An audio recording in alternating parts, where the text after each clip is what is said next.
Top of the morning to you, laddies. My name is not Jacksepticeye. It is AntiSepticEye. Actually, my name is Liv, and I'll be reading a book called AntiSepticEye by Techno Dewdrop. And believe me, this book is fantastic. I could not stop reading it. And I hope that I don't mess up while doing this. I've recorded many of times, so let's just get this over with, shall we? I pulled up to the apartment complex and stared up at the buildings. I had no idea who my new roommate was. I just hoped they weren't mean. My cousin Erwin stepped out of the car and stretched. Erwin was a little rascal. He loved to read comic books, and he was a sneaky little douche sometimes. Clever beyond his years, he had pranked me many times. I was glad to be moving away from him. Honestly, I didn't really mind who my roommate was as long as they weren't nothing like him.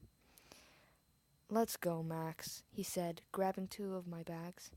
"Stay still, Scabbers," I said to the baby mouse in my pocket. Hope they didn't mind pets. I had had Scabbers for a few months, so he wasn't too old. I refused to give him up, though. "It's room 77, I said, walking in the front doors. The hallway was beautiful. I examined it closely as we walked. It was painted a light tan with a white wall border.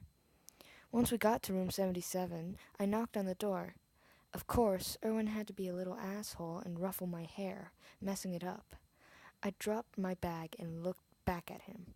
He was grinning ear to ear like a little dick. "Do you know how long it takes to fix my hair? Look at it!" I said, shoving it in his face.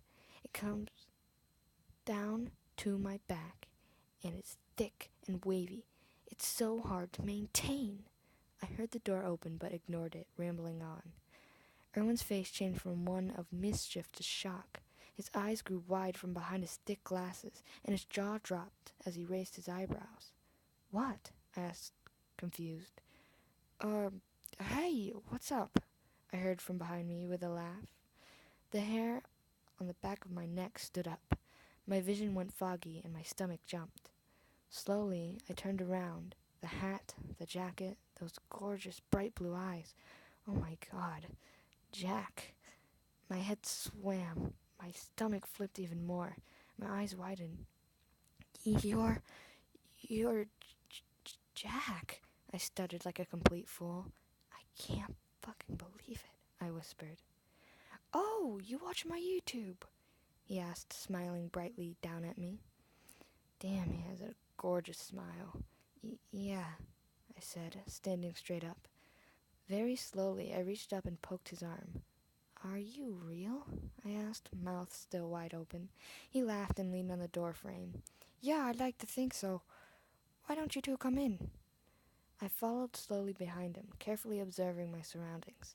His home was lovely. Everything was neat and organized. "So, what happened to your other roommates?" I asked casually. I remember him saying a few times how he had roommates. "Oh, they just move away," he said flatly. "Oh," I replied with a dull tone. "Well, here's your room," Jack said, smiling and opening a door. "It's not much, but I hope you like it." There was a king-size bed fitted with a purple and brown sheets, a flat-screen TV on a dresser, a mirror in a corner, a chair, and an empty shelf. The walls were pasty purple, and the floor was tan. "They said you were a girl, so, I tried to make it slightly feminine. If you don't like it, I can change it," he said shyly. "Purple is my favorite color," I said happily. His face lit up, and he formed a smile. "Oh, yay!" he laughed. "Well, I'll let you unpack. If there's anything you need—" He cut off, staring at my chest. At first, I thought he was being a pervert, but then I remembered Scabbers. I looked down, and his head popped out of my pocket. "Oh, hey, I forgot to tell you. I have a pet mouse." I smiled sheepishly at Jack. "He's so cute," he cooed. "You have a cage, though, right?" he asked. "Of course," I smiled. I remembered Erwin. I turned around quickly, looking all around the room. He was gone. "Where did that little—" I mumbled to myself. "Was he your brother?" Jack questioned. "Hell no. He's my cousin. He'd be dead by now if he was my brother, I said, dropping my bags and walking out of the room.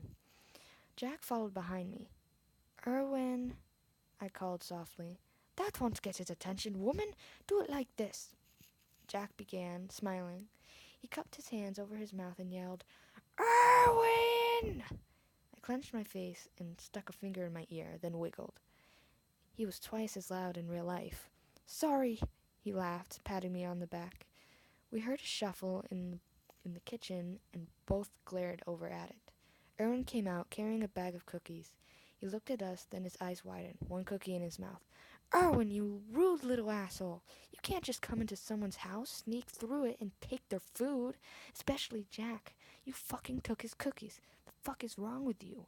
I shouted, walking over and slapping him across the face. I snatched the bag, handing them to Jack. I'm so sorry about my cousin. I'll buy you more cookies. Jack smiled, reached into the bag, and ate one. Nobody takes Jack's cookies, he shouted. I ran over to Erwin and shoved him out the door. Go the fuck home. But home. I slammed the door in his face and looked back over at Jack. I felt horrible about that. Oh, I forgot to tell you. I don't care if you call me Jack or Sean. I'm used to both, so it's whatever, he said, nomming on another cookie. What about Jackaboy? I asked jokingly. Honestly, I still wouldn't care. He laughed, with his mouth half full. I could tell this was going to be the best time ever.